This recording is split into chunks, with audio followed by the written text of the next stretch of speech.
podcast tricolor falando de São Paulo Futebol Clube. São Paulo 2, Atlético Mineiro 2, no Morumbi na noite de terça-feira. Um péssimo resultado para o São Paulo, que tentava se colocar na briga aí por uma vaga direta na fase de grupos da Libertadores, buscando se classificar em sexto lugar no G6, mas o jogo de ontem foi um espelho do que foi o São Paulo na temporada, né? Um time que não consegue decidir quando chega o momento de decisão, né? O São Paulo teve vários momentos durante o ano aí no Campeonato Paulista, na semifinal da Copa do Brasil, na final da Copa Sul-Americana, que o São Paulo teve a oportunidade de decidir e de chamar a responsabilidade e frustrou as expectativas do time, do torcedor, né? A expectativa que se criava em torno do São Paulo. E ontem não foi diferente. Ontem mais um jogo frustrante, mais um jogo decepcionante, um dos piores jogos do São Paulo na temporada. E parece que quando o São Paulo é cobrado a fazer bons jogos, parece que o time realmente não corresponde, né? Foi assim também na semifinal da Copa Sul-Americana, no jogo contra o Atlético Goianiense, que o São Paulo perdeu por 3-1 lá. O São Paulo fez um péssimo jogo, né? Então, jogos decisivos, né? Jogo decisivo contra o Palmeiras, na decisão do Campeonato Paulista, no Allianz Parque, o São Paulo tinha uma vantagem de 2 gols de diferença para administrar o resultado, tentar ser campeão, né? Pelo menos disputar nos pênaltis. O São Paulo tomou 4-0, fez um péssimo jogo, né? Contra o Flamengo, no Morumbi, o São Paulo tinha a chance de fazer um bom jogo e conseguir um resultado para ir vivo para o Maracanã, para decidir a classificação. Tomou 3-1, fazendo um jogo que até não foi um jogo ruim do São Paulo, aquele jogo, mas tomou os gols, né? Mostrou que é um time que na hora da decisão acaba acontecendo alguma coisa e entregando. Ontem, no jogo de ontem, a culpa foi toda, não vou dizer a culpa do resultado em si, mas o principal responsável pelo péssimo resultado do São Paulo foi o Rogério Ceni, né? Quem me acompanha sabe que eu sou um defensor do trabalho do Rogério, porque eu gosto do estilo dele como treinador, eu gosto das ideias dele, eu concordo com algumas ideias de jogo dele, o estilo que ele pensa de futebol, o jeito que ele pensa de futebol uma maneira de pensar que eu concordo, né? Eu também sou da área, sou professor de educação física, tenho formação em treinamento esportivo, né? Me considero um estudioso do futebol também, e né, acredito nas ideias de jogo do Rogério. Só que hoje, né, na noite de ontem, né, para esse último jogo do São Paulo, não tem como defender as ideias do Rogério, né? O Rogério escalou o time muito mal, né? Fez uma invenção ali do Reinaldo na lateral esquerda que ninguém entendeu, né? E bagunçou o time começou bagunçado no primeiro tempo, né, porque tinha várias opções para o Rogério escalar na vaga do Moreira. Claro que o São Paulo, durante toda a temporada, sofreu com muitos desfalques, né, com muitas lesões, jogadores lesionados, muito tempo no departamento médico, né, vários jogadores, não vou ficar aqui citando nomes, jogadores que a gente já sabe, mas jogadores importantes que fazem falta no São Paulo, principalmente o Arboleda, o Gabriel Neves, são jogadores que estivessem jogando, o São Paulo estaria mais forte, né? O São Paulo sofre com lesões, mas o adversário do São Paulo nessa noite de terça-feira também vinha desfalcado de 2 dos principais jogadores, como eu falei no pré-jogo, né? O Atlético Mineiro não tinha o Nacho e não tinha o Hulk, o Nacho suspenso e o Hulk lesionado, que são, para mim, os 2 principais jogadores do Atlético. E o Atlético Mineiro era um time no Campeonato Brasileiro e na temporada que se esperava muito, tinha muita expectativa sobre o Atlético, porque era o atual campeão brasileiro, né? E tinha ganhado o ano passado também Copa do Brasil.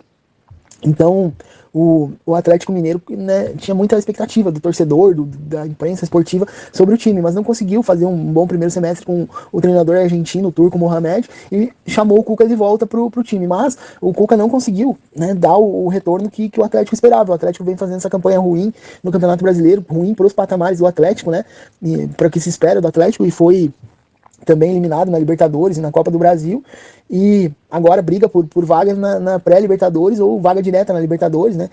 Mas muito por causa do treinador também, que o Cuca não consegue dar uma cara, dar um padrão de jogo pro Atlético. O Atlético veio para enfrentar o São Paulo com apenas uma jogada, né?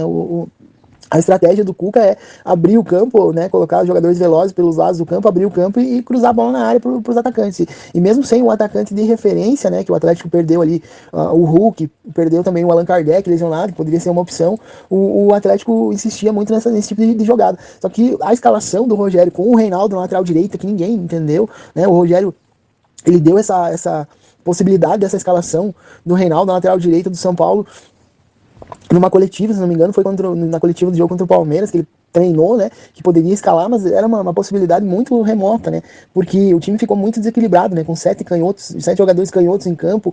O Nestor ficou fora de posição ali, porque caía muito pelo lado direito. O Reinaldo acabou ocupando aquele espaço, porque o Reinaldo joga muito por dentro, então ocupou um espaço do Nestor, ocupou um espaço do Luciano, que estava muito mal no jogo também, né, muito no primeiro tempo, muito por bater cabeça ali com o Reinaldo, né, nessa posição ali quando o time tinha posse da bola, e também o Patrick, né, sem um apoio maior pelo lado esquerdo ali, acabou ficando mais isolado, fez uma partida ruim, o time todo praticamente fez uma partida ruim, né, os únicos destaques positivos do São Paulo foram o Ferrarese, que foi mais uma surpresa na defesa do São Paulo, né, que ele vinha escalando o Luizão, né, na defesa, e agora trocou o Luizão pelo Ferrarese, que fez uma ótima partida e mais uma vez mostra e dá razão ao torcedor que pede mais sequência, mais tempo de jogo pro Ferrarese no time do São Paulo, né? O Luizão, a gente sabe que o Luizão vai sair do São Paulo em janeiro, acho que provavelmente São Paulo vai ficar com uma porcentagem do valor de uma futura venda do atleta, mas assim, sai pela porta dos fundos e nem deveria mais ser muito utilizado no restante da temporada, embora o São Paulo esteja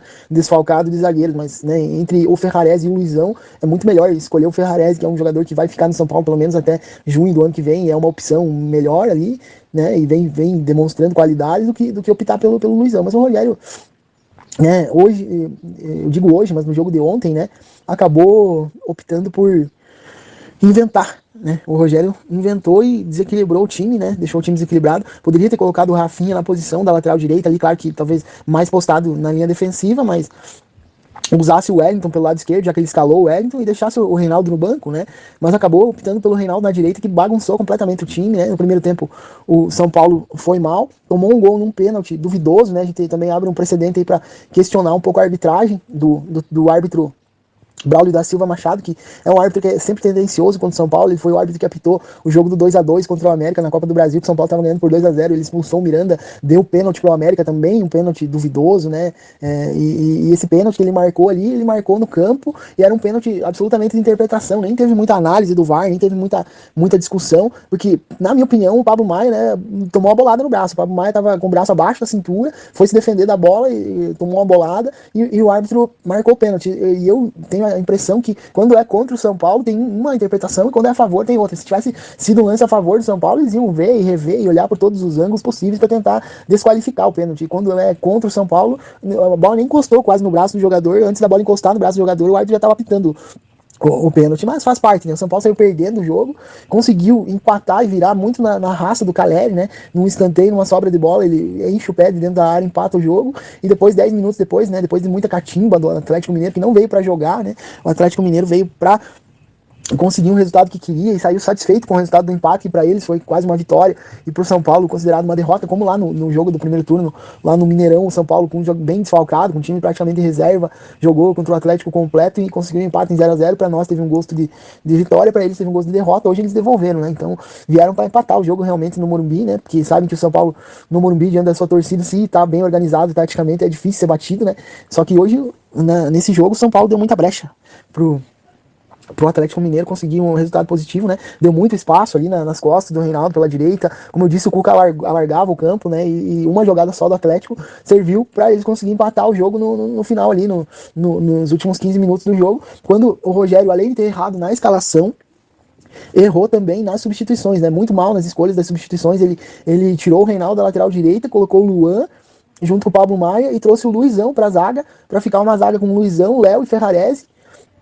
O Ferrarese ocupou ali o lado direito no final do jogo, e as outras substituições que ele fez, colocou o Marcos Guilherme e o Igor Gomes no lugar do Nestor e do Patrick no meio campo, tirou o Luciano no ataque, colocou o Marcos Guilherme, e depois colocou o Bustos na última cartada dele, depois que já tinha tomado o empate. Mas em vez de mudar taticamente o time, ele recuou mais o time, chamou o Atlético para cima, e o Atlético conseguiu o empate e não teve mais jogo, né? Depois que o Atlético empatou o jogo, teve ali catimba, paralisação, e eles não queriam mais jogar, e o resultado do empate acabou sendo muito bom pro Atlético e muito ruim pro São Paulo, né? Esse resultado pode pôr na conta do Rogério Ceni, ninguém entendeu nada que ele tentou fazer, e infelizmente, né, o São Paulo fica para trás e agora tem que secar os adversários aí, né, o Atlético Mineiro mesmo, o Fortaleza, o América, né, e o Atlético Paranaense, para tentar se manter ali entre os 8 classificados para conseguir uma vaga para pré-Libertadores, né. Mas São Paulo precisa melhorar muito o futebol se quiser ter um resultado positivo contra o Fluminense, se não perde pro Fluminense no Maracanã e já cai por terra qualquer possibilidade, porque o Fortaleza, eu acredito que não consegue um resultado positivo nessa rodada, né, que joga contra o Palmeiras, mas o América pode conseguir, né, já chegar no São Paulo. O Botafogo também acabou perdendo, a tabela ajudou um pouco o São Paulo, mas São Paulo desperdiçou uma grande chance, né, então não tem muito mais o que falar desse jogo, né. Se você curtiu aí essa análise, Deixe seu like, deixe seu comentário, né? Se inscreve no canal, ativa o sininho das notificações, vamos fortalecer aí, vamos crescendo e acreditar, né? Que o São Paulo pode melhorar, porque pior do que tá, é difícil, pior do que conseguiu jogar ontem à noite, é bem difícil, bem complicado. Se continuar jogando nesse ritmo, dificilmente consegue a classificação para pré-Libertadores, né? Essa noite, essa empate com gosto de derrota, culpa do Rogério Ceni, culpa total do Rogério Ceni. Vamos que vamos e até a próxima.